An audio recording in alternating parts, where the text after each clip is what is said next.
Hello students. तो ये हमारा डिस्क्रिमिनेंट का सेकंड लेक्चर है, मतलब सेकंड इन द सेंस कि स्टार्ट कर दिया था लास्ट लेक्चर में, कंसेप्ट बता दिए थे, कुछ एक दो बिल्कुल बेसिक लेवल के क्वेश्चंस भी कर लिए थे। और जैसा बोला था कि डिस्क्रिमिनेंट पे बेस्ड आगे जो उससे थोड़े बेटर क्वेश्चंस आ सकते हैं वो हम लोग आज इस लेक्चर में कवर अप करेंगे। ठीक है, तो देखो यहाँ पे जो क्वेश्चन आते हैं इसमें वो उल्टे आते हैं, other way round. Other way round का मतलब ये है कि अब तक क्या था कि जो हमारा कोफिशिएंट है, कोफिशिएंट मतलब एक्स स्क्वायर का कोफिशिएंट स्मॉल ए है, एक्स का कोफिशिएंट स्मॉल बी है और एक्स के बाद जो है वो स्मॉल सी है। तो जो कोफिशिएंट्स आते हैं ए बी सी या सी कांस्टेंट हम बोल लो, वो वैल्यू हमें पता होती थी, न्यूमेरिकल वैल्यू, और उनके हेल्प से हम लोग डिस्क्रिमिनेंट निकालते थे डी, और फिर उस डी की वैल्यू को देखकर अपना कंक्लूजन देते थे कि कैसे रूट्स हैं। अभी क्या है, अभी क्वेश्चन उल्टा आएगा। उल्टा इन द सेंस क्वेश्चन बता देगा कि इक्वेशन के रूट्स कैसे हैं। अगर क्वेश्चन ने बता दिया कि इक्वेशन के रूट्स कैसे हैं तो इसका मतलब क्वेश्चन ने तुम्हें डी बता दिया। तो फॉर्मूला जो है D equals to B square minus 4ac, formula जो है इस फॉर्मूले में अगर टोटल देखा जाए तो कितने वेरिएबल हैं, देखो डी है, बी है, ए है, सी है, तो 4 है। कैपिटल डी, उसके बाद बी ए सी।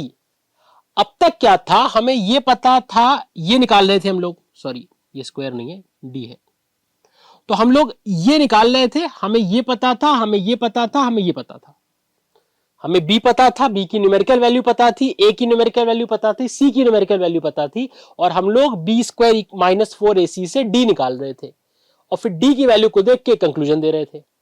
अभी उल्टा है, अभी क्या है, डी दिया हुआ है, तो अगर डी दिया है मतलब डायरेक्टली नहीं दिया है, बताएगा रूट्स कैसे हैं, तो उसे पता चल जाएगा डी क्या है। तो डी की वैल्यू पता है, अब वो क्या करेगा, इन इस तरफ इन सब में से कहीं पर कोई एक चीज मिसिंग होगी जो हमें निकालना होगा। क्लियर? तो जैसे ये क्वेश्चन है, for what value of K the following equation has equal roots. ठीक है, find the value of K for which the following equation has equal roots. अब तुम्हें समझना, यहां इसने बोला इक्वल रूट्स, जैसे इसने बोला इक्वल रूट्स मतलब डिस्क्रिमिनेंट जीरो हो गया। इक्वल रूट्स का मतलब कि वो कह रहा है डिस्क्रिमिनेंट इज जीरो, तो इसका मतलब हमारा डी जीरो हो गया, राइट, डी जीरो होगा। इसके बाद अगर तुम इस इक्वेशन को देखो तो बहुत सिंपल सा देखो कॉन्सेप्ट होता है, एक्स स्क्वायर का कोफिशिएंट एक्स स्क्वायर के साथ वाला नंबर स्मॉल ए होता है, तो यहां एक्स स्क्वायर के साथ कुछ नहीं है मतलब 1 है, तो ए हमारा होगा 1।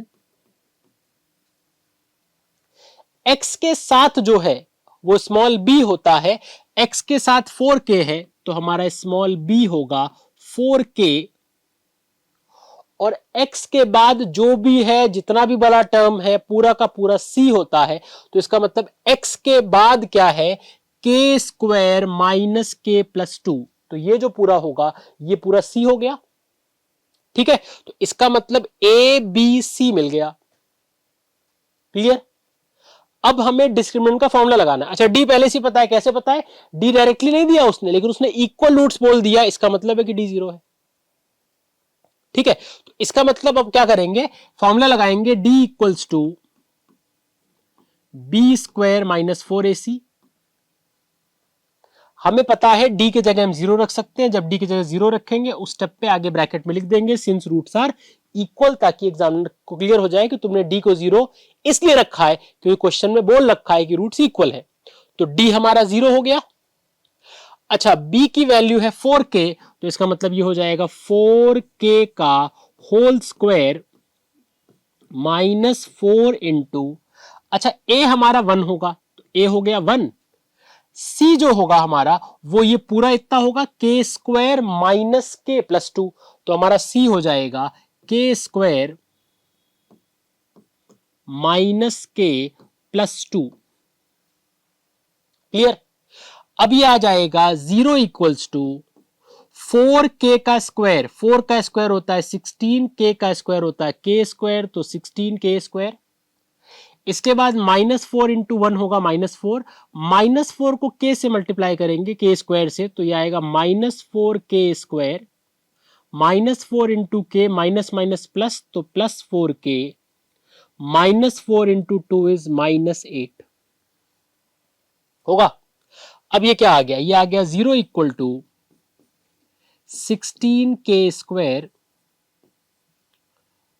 सॉरी 16 नहीं, 16 -4 दैट मीन्स 12, तो ये हो जाएगा 12k² प्लस 4k -8। क्लियर। अब इसमें एक अननोन है विच इज के, और हमें के निकालना है। क्वेश्चन में बोला है फाइंड द वैल्यू ऑफ के, तो इसको स्प्लिट करना पड़ेगा बिकॉज ये क्वाड्रेटिक है। लेकिन उससे पहले इक्वेशन को थोड़ा छोटा कर लेते हैं, क्योंकि देखो यहाँ पे 12 है, 4 है, 8 है, इन सब से हम 4 कॉमन ले सकते हैं। तो अगर हम 4 को कॉमन ले लेते हैं तो ये आएगा 0 इक्वल्स टू, इससे अगर हम 4 को कॉमन निकाल लें तो हमारे पास बचेगा 12 को हम लिखेंगे 3k² प्लस यहां से 4 गया तो लिखेंगे k -2। ठीक, और फिर यहां से 4 अपॉन में चला गया तो 4 अपॉन 0/4 इज 0। तो हमारी जो इक्वेशन बनकर आएगी वो आएगी 3k² plus k -2 equals to 0। 3k² plus k -2 equals to 0 होगा। अब एक काम करते हैं, इसको स्प्लिट कर लेते हैं। तो अगर इसको स्प्लिट करें, यहीं पे कर लेते हैं, तो क्या आएगा, देखो 3 इंटू 2 होगा 6, और वो भी माइनस का 6, तो माइनस के 6 से हमें +1 लेके आना है, तो फैक्टर होगा 3 and 2, क्योंकि दो ऐसे नंबर जिनका प्रोडक्ट 6 आता हो। बिकॉज यहां पे अगर हम 3 को 2 से इंटू करेंगे तो 3 इंटू 2 6, तो इनका प्रोडक्ट 6 आता है, और सम या डिफरेंस 1 का आता हो, तो फैक्टर होंगे 3 and 2। क्योंकि पॉजिटिव का के चाहिए तो 3 को पॉजिटिव रख लेते हैं, 2 को नेगेटिव रख लेते हैं, तो इसका मतलब ये आएगा 3k² plus 3k -2k -2 equals 0। Right. अब क्या होगा, इससे कॉमन लेंगे तो 3k कॉमन आ जाएगा, क्या बचेगा, यहां k बचेगा, तो k प्लस यहां कुछ नहीं बचा, मतलब 1 बचा, तो k प्लस 1, और इससे अगर हम -2 कॉमन लेंगे तो आएगा k प्लस 1 इक्वल्स टू 0। अब ये क्या हो गया, ये आ गया 3k -2 and k plus 1 equal 0। एक बार इसको इक्वल टू 0 कर देंगे, मतलब 3k -2 इक्वल्स टू 0। तो यहां से 2 इधर आएगा, फिर 3 अपॉन में आएगा, तो पहली वैल्यू ये हो गई। और सेकेंड वैल्यू के लिए k प्लस 1 इक्वल्स टू 0 है, तो k प्लस 1, तो यहां से k की वैल्यू आएगी, ये 1 इधर चला आएगा, तो मतलब -1। तो एक आंसर ये आ गया, एक आंसर ये आ गया। मतलब k की इन दो वैल्यू के लिए इस इक्वेशन के रूट्स इक्वल होंगे। ये हमसे पूछा था कि what is the value of k for which this equation has equal roots. ये बात समझ में आ गई। अच्छा, ध्यान रखना, इक्वल रूट के मैक्सिमम क्वेश्चन आते हैं। एक बार ऐसा हुआ था कि क्वेश्चन में केवल रियल रूट लिखा था। तो देखो, हमें पता है कि रियल एंड इक्वल की कंडीशन क्या है, रियल एंड इक्वल की कंडीशन है d इक्वल्स टू 0 है, और केवल रियल एंड अनइक्वल की क्या है, रियल एंड अनइक्वल की है कि d इज ग्रेटर देन 0। ठीक है, ऊपर वाली हो गई रियल एंड इक्वल की, नीचे वाली हो गई रियल एंड अनइक्वल की। अच्छा, दोनों में कॉमन क्या है, दोनों में कॉमन रियल है। तो अगर केवल रियल रूट बोलेगा तो याद रखना, condition for only real root, अगर किसी क्वेश्चन में केवल, एक बार बोर्ड में आया था, केवल रियल रूट्स बोलता है अगर, तो उस केस में ये दोनों कंडीशन हो सकती है, कोई भी हो सकती है मतलब। तो इसका मतलब d हमारा 0 से ग्रेटर भी हो सकता है और 0 के बराबर भी हो सकता है। तो यह आएगा d इज ग्रेटर देन और इक्वल्स टू 0। तो याद रखना, किसी क्वेश्चन में केवल रियल रूट बोलेगा तो ये कंडीशन लेके चलेंगे, d is greater than equals to 0। और इस कंडीशन में सॉल्व कैसे करेंगे, बिल्कुल वैसे ही जैसे हम लोगों ने लीनियर इनइक्वेशन चैप्टर में जो रूल्स फॉलो किए थे, जैसे हम लोग इनइक्वालिटी को सॉल्व कर रहे थे। क्लियर है। तो ये याद रखना, this is the condition for real roots. Clear? Next, अच्छा देखो नेक्स्ट क्या है, नेक्स्ट क्वेश्चन है if -1 is a root of the quadratic equation this then find the value of p। देखो अभी मैंने बताया था रूट या सॉल्यूशन का मतलब ये होता है कि उस वैल्यू को अगर वेरिएबल x की जगह रख दिया जाएगा तो LHS और RHS दोनों बराबर हो जाएंगे, बताया था। इस क्वेश्चन में क्या कह रहा है, if -1 is a root of the quadratic equation this, ये क्वाड्रेटिक इक्वेशन है और -1 इसका रूट है। हमसे बोला है then find the value of p, हमें p की वैल्यू निकालनी है। ठीक है, तो ये बताओ अगर -1 इसका रूट है मतलब -1 किसकी वैल्यू होगी, x की वैल्यू होगी। तो अगर हम x की जगह यहां -1 रख दे, हमारी इक्वेशन है x² plus px plus 2 equal to 0, ये इक्वेशन है। अगर हम कुछ ना करें, ये -1, क्योंकि -1 क्या है, is root of the equation. Root का मतलब होता है वेरिएबल जो उसमें है उसकी न्यूमेरिकल वैल्यू, जिससे LHS RHS बराबर हो जाए। तो जैसे ही यहां पर हम वेरिएबल x हटाएंगे, उसके जगह -1 रखेंगे, ये दोनों इक्वल हो जाने चाहिए। ठीक है, तो इसका मतलब है कि हम ये -1 यहां डाल देते हैं x को हटा के, तो ये हो जाएगा -1 का square plus p into -1 plus 2 equal to 0, यही होगा। अब इस इक्वेशन में केवल p एक अननोन है, उसी की वैल्यू निकाल ली है, निकाल लो। तो इसका मतलब क्या आएगा, -1 का स्क्वायर क्या आएगा 1, p इंटू -1 क्या आएगा -p plus 2 equal to 0, right. ये -p उस तरफ चला जाएगा, 1 और 2 ऐड हो जाएगा, तो 1 प्लस 2 होता है 3, तो p की वैल्यू कितनी आ जाएगी, ये हमें करना था। क्लियर, ये बात समझ में आ गई। ये क्वेश्चन इस टाइप के एमसीक्यू वगैरह में आ जाते हैं, बहुत छोटा सा क्वेश्चन है। ये ध्यान रखना है कि रूट या सोल्यूशन अगर बोलेगा, इसका मतलब वो ऐसी वैल्यू है वेरिएबल x की जिसको यहां पुट करने से LHS RHS आपस में बराबर हो रहे हैं। क्लियर, नेक्स्ट क्वेश्चन पे आते हैं। ओके, नेक्स्ट क्वेश्चन है if -5 is a root of the quadratic equation this. देखो वो ये क्या कह रहा है कि -5 इस क्वाड्रेटिक इक्वेशन का रूट है। इसका मतलब वही बात हुई जो पिछले क्वेश्चन में किया था कि वेरिएबल x के जगह अगर हम -5 रखते हैं तो इसका LHS RHS बराबर हो जाएगा और वहां से हमें p की वैल्यू मिल जाएगी, होगा। तो इसका मतलब यह आएगा 2x² plus px -15 equals to 0, और x के जगह हम अगर -5 यहां रख दें तो ये हो जाएगा 2 इंटू -5 का square plus p into -5 -15 equals 0, होगा। सॉल्व करके यहां से p निकाल लेते हैं। -5 का स्क्वायर तो ये 25 हो गया, 25 इंटू 2 तो ये हो गया 50 -5p, क्योंकि -5 into p -5p -15 equals to 0। यहां से अगर हम ये 5p उधर भेज दे तो 50 -15 यहां पे आएगा 35 इक्वल्स 5p, 5 को अपॉन में ले आओ तो 35/5, तो p की वैल्यू 7 आ गई। ठीक है, p की वैल्यू 7 आ गई, p इक्वल्स टू 7। अच्छा फिर कह रहा है एंड द क्वाड्रेटिक इक्वेशन, आगे क्वेश्चन पढ़ते हैं, दिस हैज इक्वल रूट्स। अब तुम्हें समझना ये है, देखो इस क्वेश्चन में बच्चे कंफ्यूज कहां होते हैं, वो ऐसे कंफ्यूज होते हैं, उनको लगता है ये -5 हम यहां भी रख सकते हैं x की जगह, ऐसा तो बोला नहीं उसने। भाई उसने इस इक्वेशन के बारे में तुम्हें एक इंफॉर्मेशन दी कि ये जो इक्वेशन है इसका रूट -5 है, तो हमने -5 x की जगह रख दिया। उसके बाद उसने बोला the quadratic equation this has equal roots, तो उसने इस इक्वेशन के बारे में एक इंफॉर्मेशन दी कि इसके रूट्स इक्वल है।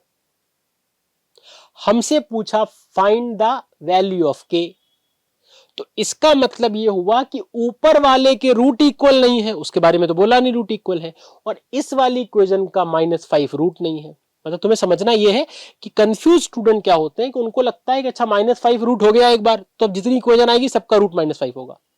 ऐसा नहीं है, यहां पे बोला है -5 is root of quadratic equation this, मतलब केवल इस इक्वेशन में एक्स की जगह -5 रख सकते हैं। ठीक है, इसको इस तरह समझो, मान लेते किसी ने बोला ए लिव्स इन लखनऊ, ठीक, और फिर किसी ने बोला कि बी स्टडीज मैथ्स, तो उसने ए के बारे में इंफॉर्मेशन दी कि ए लखनऊ में रहता है, और बी के बारे में इंफॉर्मेशन दी कि बी मैथ्स पढ़ता है। तो हम ये थोड़ा ना कह सकते हैं कि ए भी मैथ्स पढ़ता है या बी लखनऊ में रहता है। इस ए के बारे में ये इंफॉर्मेशन गलत है, और अगर बी के बारे में ये सोच लें तो ये गलत है। बात समझ में आ रही है? इसका मतलब उसने ए के बारे में इंफॉर्मेशन दी कि A lives in Lucknow and B studies maths, तो ए के बारे में ए लखनऊ में रहता है और बी जो है मैथ्स पढ़ता है, मैथ्स का सब्जेक्ट है। इसका ये मतलब नहीं हुआ कि ए मैथ्स पढ़ता है या बी लखनऊ में रहता है। बात समझ में आ रही है? तो इसका मतलब यहां पर अगर क्वेश्चन को देखो तो इस क्वेश्चन में उसने दो इंडिपेंडेंट इंफॉर्मेशन दी है। उसने बोला ये एक इक्वेशन है जिसका रूट -5 है, तो -5 रख दिया, यहां से पी आ गया, पी की वैल्यू 7 आ गई। अब कनेक्शन क्या है कि वो जो पी की वैल्यू 7 आई है, आगे बोला है द क्वाड्रेटिक इक्वेशन दिस। अब ये जो इक्वेशन है P x square plus x plus के इक्वल्स टू 0, इसके बारे में इंफॉर्मेशन ये है कि दिस हैज इक्वल रूट्स। तो इसका मतलब ये है कि जो खाली इतना कनेक्शन है दोनों इक्वेशन में कि जो p की वैल्यू 7 आई है वो यहां रख देंगे, तो p की वैल्यू 7 यहां डाल दें तो ये हो जाएगा 7 अंदर जाएगा तो 7 इंटू एक्स स्क्वायर होगा 7x स्क्वायर, और 7 इंटू एक्स होगा +7x प्लस के इक्वल्स टू 0, ये आएगा। अब उसने इस इक्वेशन के बारे में ये इंफॉर्मेशन दी कि इसके रूट्स इक्वल है, तो अब क्या करेंगे, इसको हम लोग सॉल्व करेंगे। ठीक है, तो इसका मतलब ये क्या आएगा, इसको अगर हम लोग सॉल्व करें, क्या सॉल्व करेंगे, इसका डिस्क्रिमिनेंट निकालेंगे, डी निकालेंगे, और क्योंकि रूट्स इक्वल है तो वहां पे डी के जगह पे 0 डाल देंगे, तो इसका मतलब ये आ जाएगा डी इक्वल्स टू ये,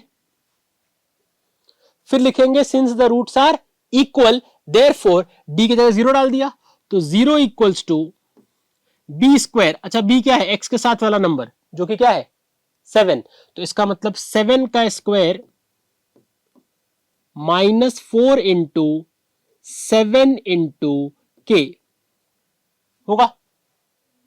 ठीक, अच्छा 7 का स्क्वायर क्या होगा 49,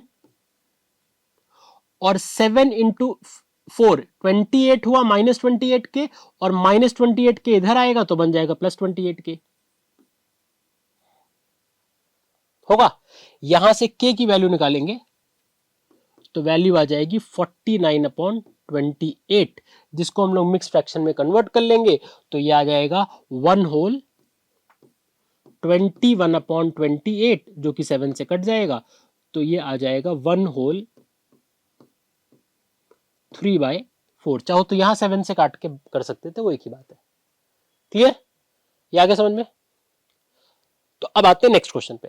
नेक्स्ट है ये, अब देखो इसमें थोड़ा सा अलग क्या है कि इसको इन्होंने प्रूविंग जैसा दिखा दिया है, ऐसा कोई बहुत टफ प्रूविंग नहीं है ये। क्वेश्चन क्या कह रहा है, क्वेश्चन कह रहा है if the equation this has equal roots then prove that, और ये हमें प्रूव करके आंसर लाना है। ठीक है, अब है ये नॉर्मल क्वेश्चन, यहां पे खाली क्या बोला है, एक इक्वेशन है जिसके रूट्स इक्वल है। अच्छा जैसे ही तुमने पढ़ा इक्वल रूट्स तो तुम्हें क्या सुनाई देना चाहिए कि वो कह रहा है डिस्क्रिमिनेंट 0 है। इक्वल रूट्स का मतलब है कि डिस्क्रिमिनेंट इज 0। ठीक, तो एक डेटा हमें यहां से मिल गया कि इसका जो डी है वो 0 है, इक्वेशन का डिस्क्रिमिनेंट। ठीक, इक्वेशन क्या है, इक्वेशन हमारी ये है, एक्स स्क्वायर के साथ जो है वो ए होता है, तो हमारा ए हो जाएगा 1 + m², ये पूरा ए हो गया स्मॉल ए इतना। एक्स के साथ जो होता है वो बी होता है, तो बी इतना हो गया ये 2cm, और x के बाद जो होता है पूरा का पूरा c होता है, तो c हमारा क्या हो गया, c हमारा हो गया x के बाद मतलब इतना, c² - a²। इक्वल टू 0 उधर रहेगा ये। अब हमें क्या करना है, हमें डिस्क्रिमिनेंट का फॉर्मूला लगाना है। तो क्या आ जाएगा, d equals to B square minus 4ac होगा। अच्छा, डिस्क्रिमिनेंट 0 हो जाएगा, लिखेंगे कि since the roots are equal therefore discriminant 0। याद रखना, जिस स्टेप पे डिस्क्रिमिनेंट को 0 पुट किया, वहां अगर तुमने आगे या उस स्टेप के ऊपर ये मेंशन नहीं किया कि since roots are equal therefore discriminant is 0, तो वहां पे मार्क्स कटेंगे। तो याद रखना कि जब डिस्क्रिमिनेंट को हम यहां पे 0 पुट करेंगे तो उस स्टेप के अगेंस्ट आगे ब्रैकेट में लिखेंगे कि since the roots are equal. क्योंकि क्वेश्चन में डायरेक्टली नहीं दिया है कि d 0 है, उसने इक्वल रूट्स बोला। ये तुम्हें पता है कि अगर रूट्स इक्वल होते हैं तो डिस्क्रिमिनेंट 0 होता है। ठीक है, तो इसका मतलब यहां पे लिखेंगे 0 इक्वल्स टू, अच्छा बी स्क्वायर मतलब हमारा जो b है यहां पे x के साथ वाला वो 2cm है, तो इसका मतलब 2cm का होल स्क्वायर माइनस 4 इंटू ए क्या है, एक्स स्क्वायर के साथ वाला मतलब 1 प्लस एम स्क्वायर, तो 1 प्लस एम स्क्वायर, और फिर क्या बचेगा, सी स्क्वायर माइनस ए स्क्वायर होगा। अब इसको हमें सॉल्व करना है और सॉल्व करके हमें ये रिजल्ट लेकर आना है। ये इतना सॉल्व करते हैं इसको, तो ये क्या आएगा, देखो 0 इक्वल्स टू, अच्छा ये आएगा 4, क्योंकि स्क्वायर लगाए तो 2 का स्क्वायर 4, c का स्क्वायर c स्क्वायर, m का m स्क्वायर, तो ये आ जाएगा 4c स्क्वायर m स्क्वायर आएगा। इसके बाद -4,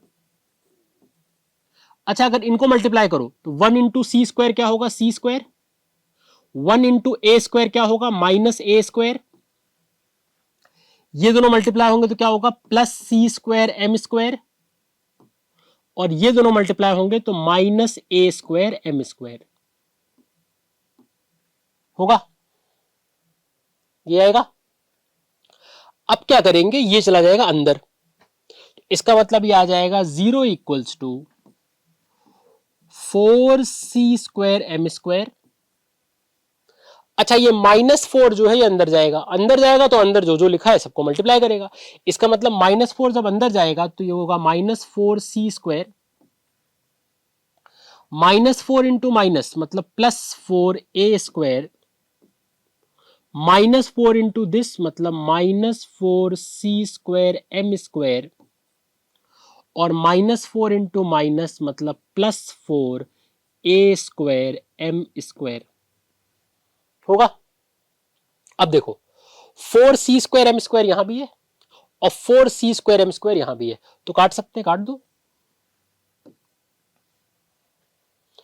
अब जो बच रहा है, देखो अगर तुम थोड़ा आगे देखो सोचो, तो यहां पे सी स्क्वायर एक तरफ है, बाकी सब एक तरफ है, तो हम भी यहां पे कर लेते हैं, इसको उठा के इधर ले आते हैं, सी स्क्वायर वाला टर्म बाकी उधर रहने देते हैं। तो इसको अगर इधर ले आए तो इधर नेगेटिव है, इधर आएगा तो पॉजिटिव हो जाएगा, तो ये हो जाएगा 4c स्क्वायर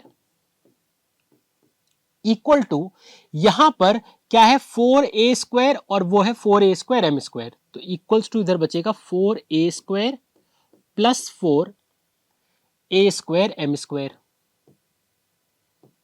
होगा। अब एक काम करते हैं, इससे कॉमन ले लेते हैं जितना भी मैक्सिमम आ रहा है, तो ये होगा 4c स्क्वायर इक्वल टू, इससे इससे एक तो 4 कॉमन है दोनों के पास है और a स्क्वायर भी कॉमन है, तो 4a स्क्वायर कॉमन लिया, यहां कुछ नहीं बचा मतलब 1 बचा, तो 1 प्लस यहां बचा एम स्क्वायर, 4 से 4 काट देंगे तो क्या आ गया, C square equals to A square bracket में 1 प्लस एम स्क्वायर। ये मैं प्रूव करना था।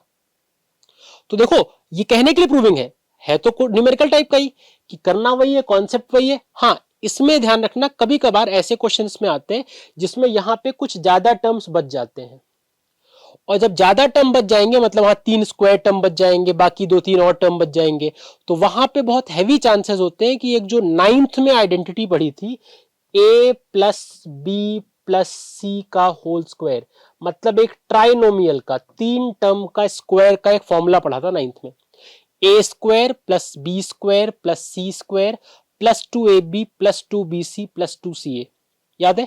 तो कई बार ऐसा होता है इस चैप्टर में कि लास्ट में जो इक्वेशन बन के आती है उसमें 3 स्क्वायर टर्म होते हैं और रिमेनिंग 3 टर्म और होते हैं, तो वहां पर ऐसे एक ट्राइनोमियल का होल स्क्वायर बन रहा होता है और बच्चे वो देख नहीं पाते कि अच्छा यहाँ पे ये फॉर्मूला बन रहा है। तो एक बार देख लेना, अगर कई सारे टर्म आते हैं, पर्टिकुलरली 3 स्क्वायर टर्म और 3 और टर्म, टोटल 6 टर्म्स आते हैं, तो ये चेक कर लेना कि वो कौन से ट्राइनोमियल का स्क्वायर बन रहा है। 99% श्योर है कि किसी ट्राइनोमियल का स्क्वायर बन रहा होगा, और जैसे ही तुम उसको वैसे लिखोगे, सॉल्व करोगे, तो तुम्हारा जो आंसर है वो आ जाएगा। ठीक है, तो इस लेक्चर में फिलहाल अभी इतना ही। नेक्स्ट लेक्चर में हम लोग इस पे बेस्ड वर्ड प्रॉब्लम वगैरह जो क्वाड्रेटिक की है वो कंटिन्यू करेंगे। Thank you.